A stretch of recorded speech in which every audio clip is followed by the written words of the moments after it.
We are Marin and Angela, and this is Homeschool Unrefined. We created this podcast to change the conversation about homeschool. This is a place where we encourage each other to do less, be ourselves, embrace natural learning, and keep homeschool simple, real, and fun. We are longtime friends, Minnesotans, and practiced homeschool parents with our master's degree in education. We are an inclusive and non-sectarian podcast and community. We believe Black Lives Matter and affirm LGBTQ plus families. We hope this is a place where we can all learn and grow together. This is episode 155, Finding a Rhythm, Unschooling, and Screens. We are here today to share a very special Patreon episode with all of our listeners. This is a special Patreon episode that we just recorded a few weeks ago. It's a listener Q&A, and it's about rhythm, unschooling, and screens. We had such a great conversation, and we wanted to share it with you so you could get an idea of what it was like to be a patron of our podcast. Yeah, we'd love to have you join us with our, we call it our squad, our Homeschool Unrefined squad. It is $5 a month. All the time, all year round, you get 2 monthly episodes. During this season that we're recording, we're doing a weekly Q&A episode as well. Yes. We also have a squad-only Facebook group, which is thriving. Our patrons are first to know about any new thing that we're doing or any announcements we have, and they always get discounts on any products we sell, and they get those first. Yeah. And remember, our recording season right now is 10 episodes, but patrons are getting content all year round. So we never take time off with our patrons. So we're always creating more things, sharing our ideas, answering questions, and we're just part of that community. So if you want more of all those great things, if you want a Q&A, an extended Q&A episode every week during the season, join Patreon today. It's the best $5 you'll spend every month. For sure. And it's patreon.com/homeschoolunrefined, and we'll definitely have a link in the show notes. All right. Enjoy the episode.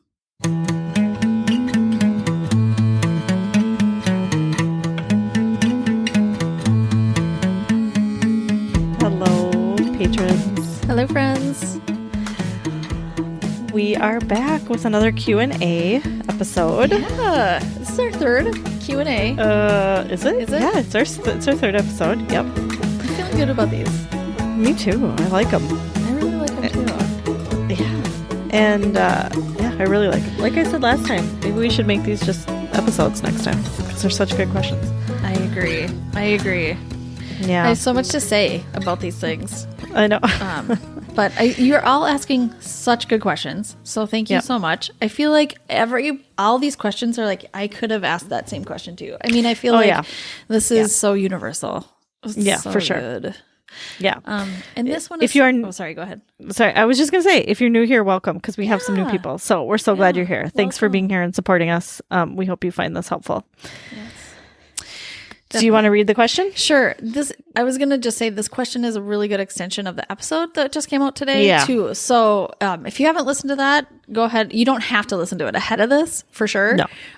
But I feel like they pair well together. They definitely do. This is from Ashley.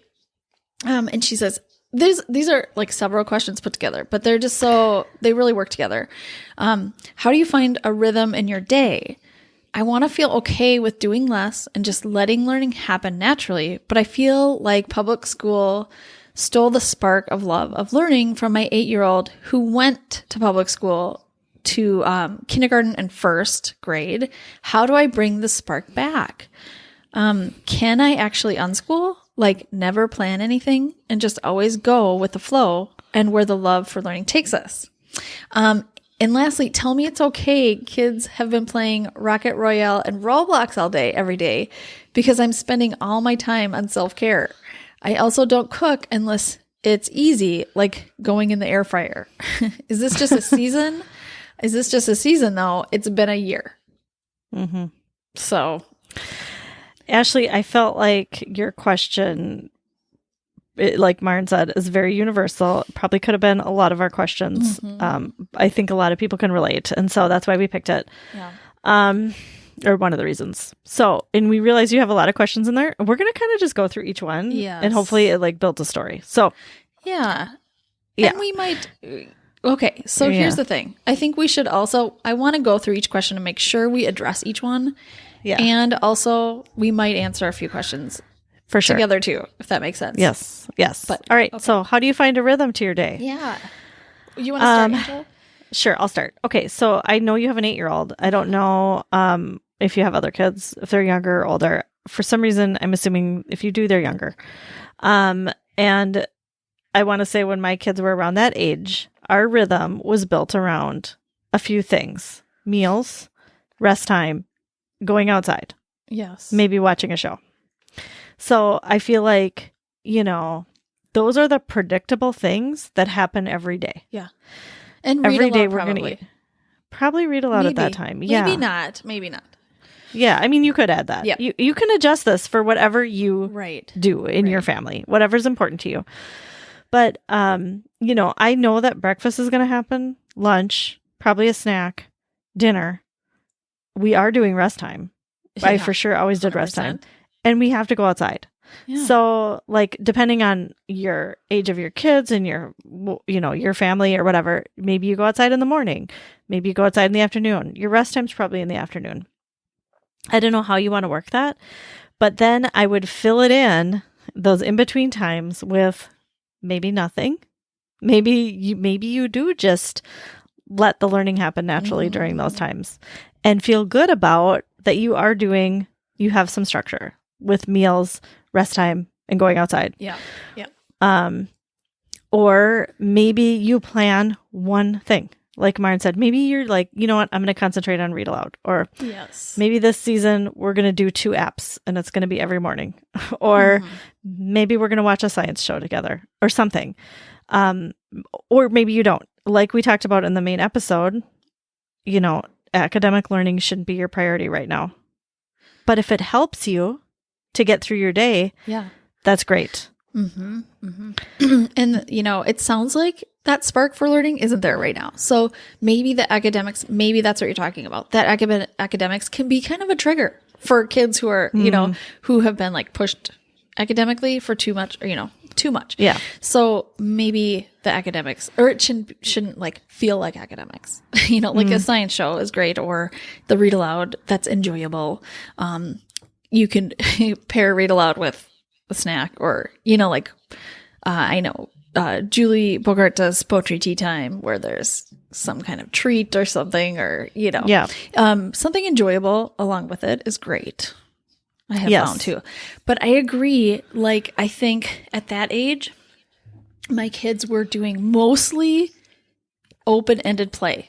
It was, and I just talked about this in the Facebook group this week. Somebody asked specifically, like, Maren, when you talk about like preparing your environment for, playtime, like, or what did I even say? I don't know. I like to just preparing the environment for learning. Yeah. Like that's what my kids were doing at that age. So I always had cubes, like those IKEA cubes, or if there were any like built-in cabinets, I even took off the door of the cabinets so the kids could just see what was on the shelves. And then there were things, very open-ended things like dress up. There were, dress up things. Yeah. Scarves is a big thing, like that can be used for anything. Blocks, people, and lots of art supplies, things like that. And I just feel like most of our day was filled with what they, were drawn to in that. And I think that's a very rich learning environment, actually. Yes. It's not workbooks, but it's, it's not a curriculum, but there's a lot of thinking going on, a lot of growth, a lot of learning is happening in those scenarios that, that we've set up, that I've set up. Yep. Sorry, go ahead. Can I say one thing about that? Yeah. I feel like a lot of parents think, I can get behind that That sounds good and normal for my young kid. Like, and I want to argue that this is not just good for like the 6 and under crowd. Right. Our kids were doing a lot of that open-ended play up until 10, 11. Yes. And sometimes older. Yep. So And I think your 8-year-old still could do that stuff. And teenagers can do open-ended play too. It's not going to be dress up, but like, and we have to think about it. Like my teenager asked for some really nice, like pens from the art store in town. And I was like, when she was 8, I was willing to go buy dress up clothes for her. Why am I not willing? Why is it so hard for me to get behind these like expensive pens? Yeah. I mean, it's like the same amount of money. And so, like, I think I have to change. I've been having to like think as a teenager, like how does that open-endedness work for her? She's different. She's not the same anymore. So, she's older. Anyway, so I do feel like when my kids were younger though, it was like so much of that open-ended stuff. And then when there was like a natural break in that play, then we'd maybe have a snack and a little tiny lesson on something, or, if at all, like there was something that I kind of wanted them to do, then we would do that thing. But it was like such a small percentage of the day when they were younger, especially. Yeah. It still is actually. My kids are 10, 12, and 14. And I still feel like the academics are, it's still not as big as I probably always thought it would be. Right. Or that most people do. It's much less than most people. Yes. Agreed.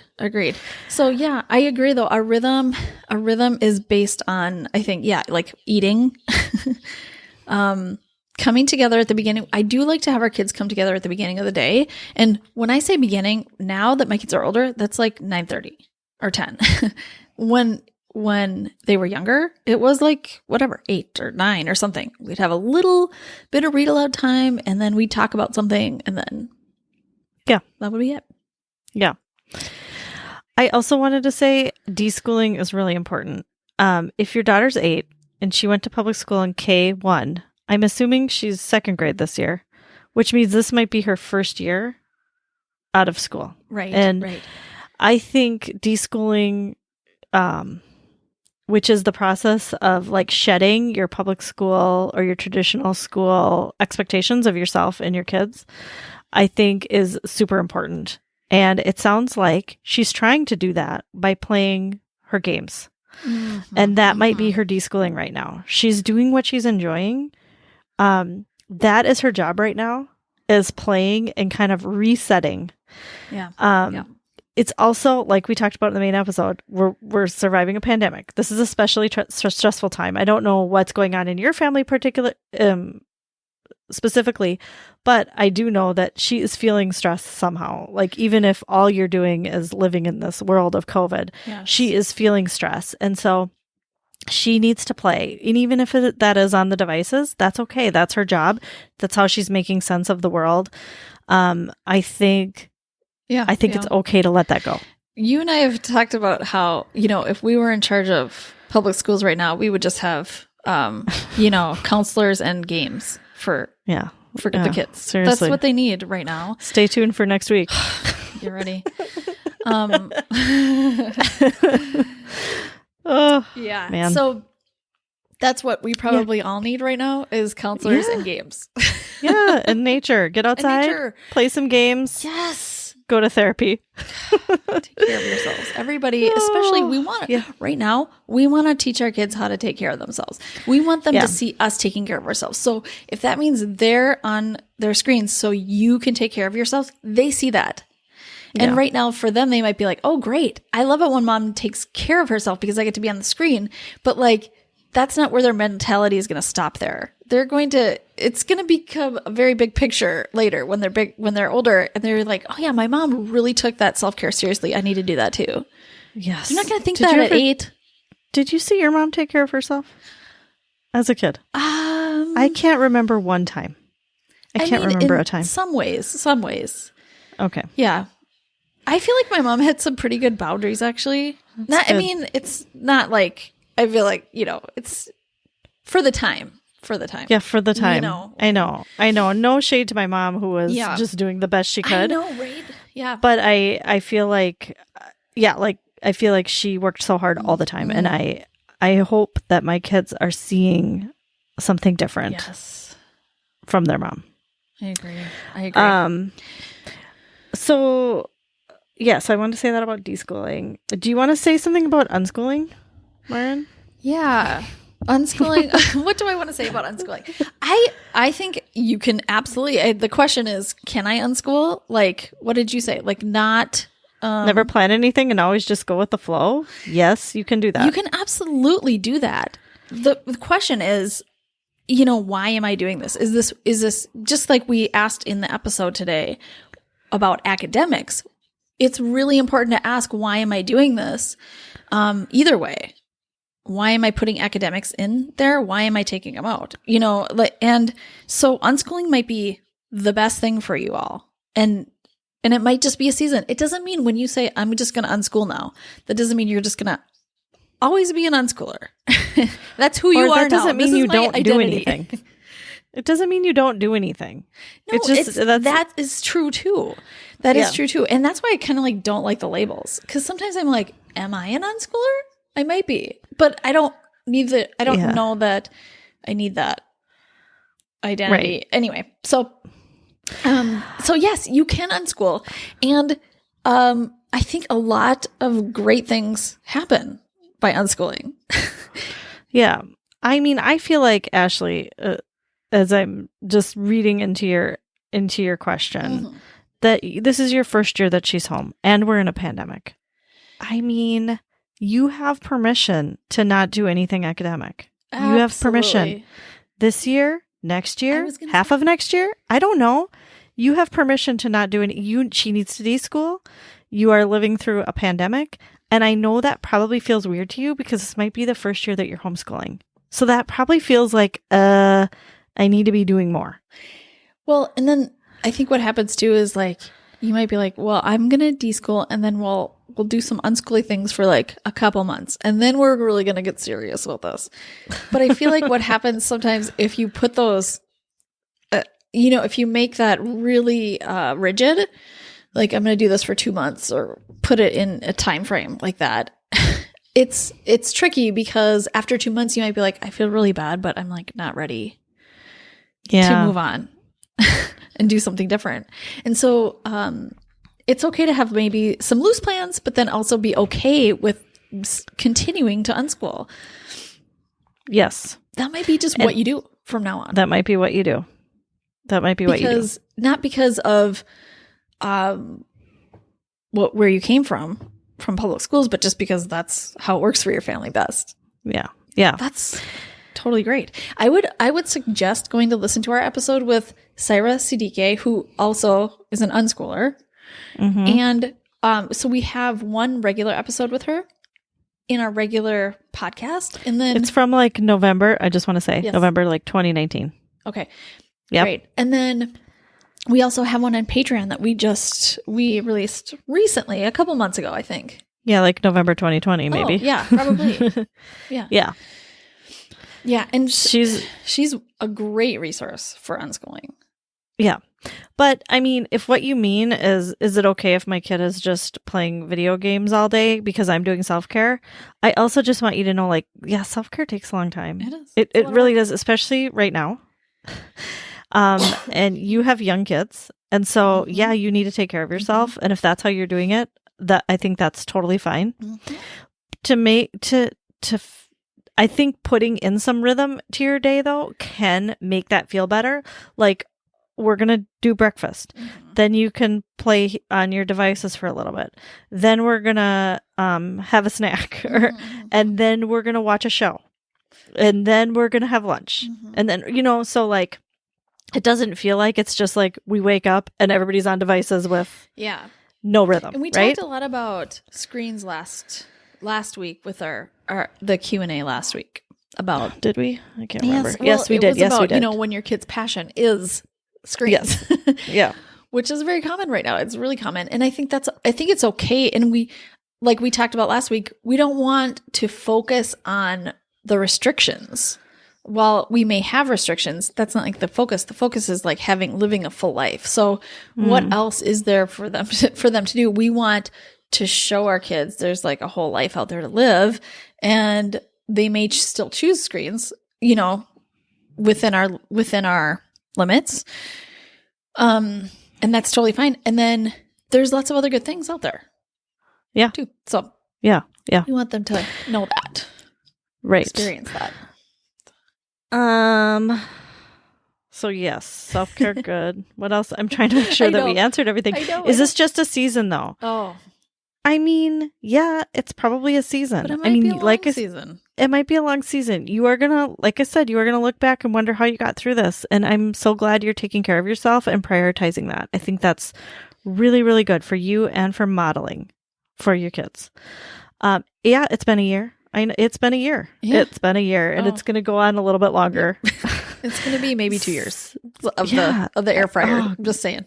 Air fryers are great. Yeah. What I like, yes, cook in the air fryer. That totally counts. I cook in the air fryer all the time. Share what you're cooking in the air fryer. Yeah, what are you cooking? We use our air fryer at least twice a day. Yeah. At least. Yeah. I think I would agree with that. Us too.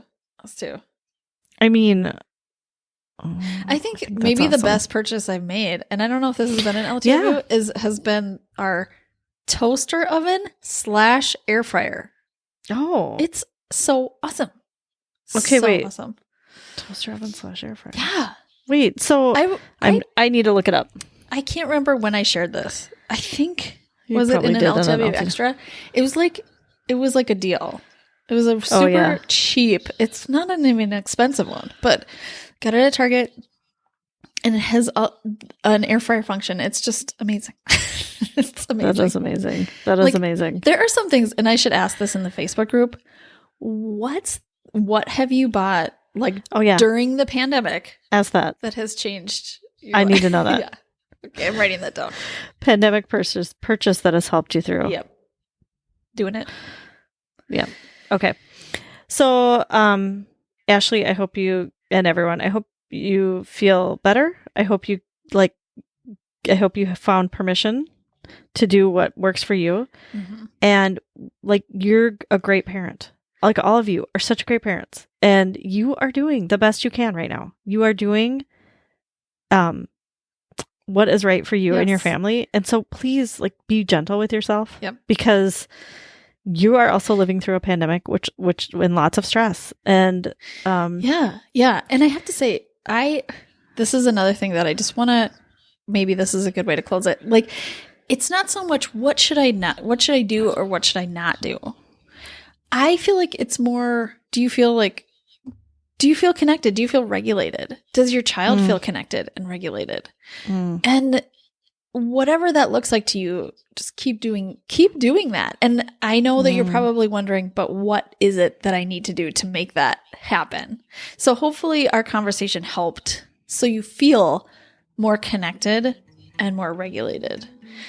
Both you and your children. Yeah. So, all right. Yeah. Yeah, that's great. Okay. We'll see you next week. All right. Thanks, everybody. Bye. Homeschool Unrefined is created and produced by Maren Gorse and Angela Sizer. Amanda Ginn is our content and marketing strategist. This podcast is listener supported. Join our growing community at patreon.com/homeschoolunrefined.